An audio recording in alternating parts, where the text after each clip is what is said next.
Hey everyone, happy Well Women Wednesday. This is Nakeia. I am founder of The Well, and I'm host usually for Well Women Wednesday, where we get to talk to some of our members.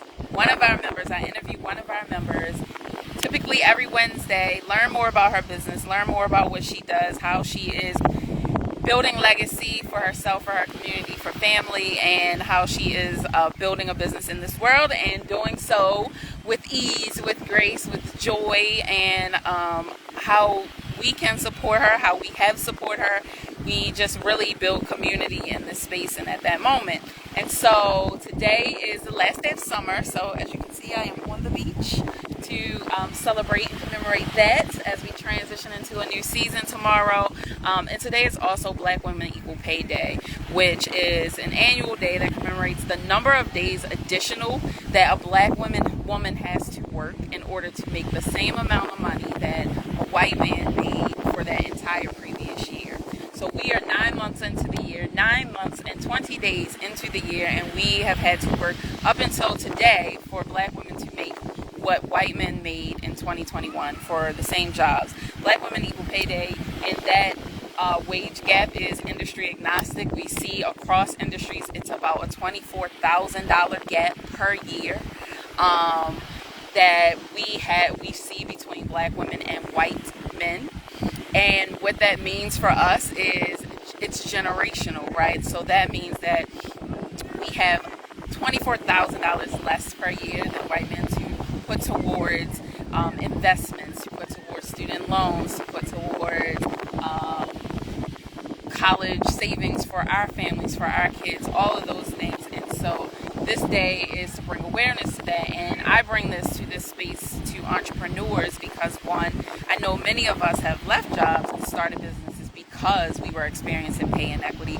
And because of that, and because we are a part of that system, I bring this here for us to reflect on as now employers, and how do we ensure that we don't, as we're building our businesses, don't perpetuate the same inequity in the salaries and wages that we pay to our employees, and that we pay Black women what they are worth as business owners. It is a call of action that I like to bring to this space to say, while we're growing and while we might not have all the resources to pay the highest salaries possible, that we do our very best as small business owners to ensure that we are not perpetuating pay inequity among Black women. I am very deliberate about paying Black women what they ask for and what they are worth, because I know that when I go into spaces, I am asking for what I know that I'm worth. Hey, Thea.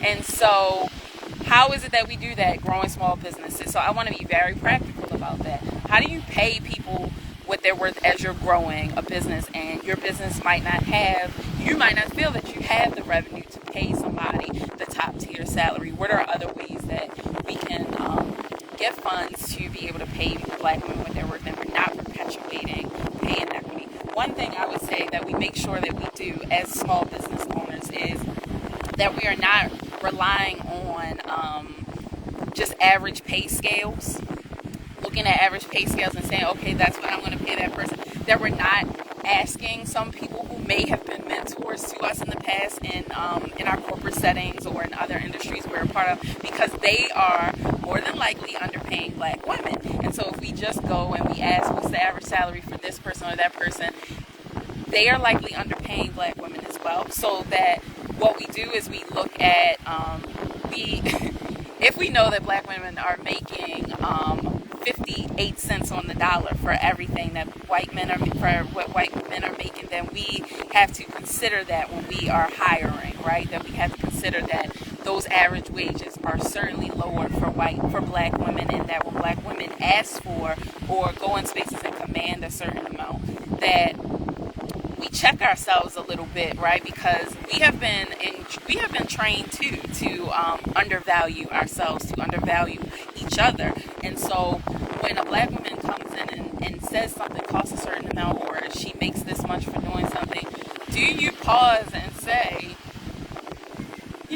that's too much, or she shouldn't be commanding that, or who does she think she is? Do we do some of that? Because we have been trained to do so. And if we don't stop, pause, and check ourselves, yes, we have to uplift and advocate for each other, then we will perpetuate the same systems that we sought to remove ourselves from.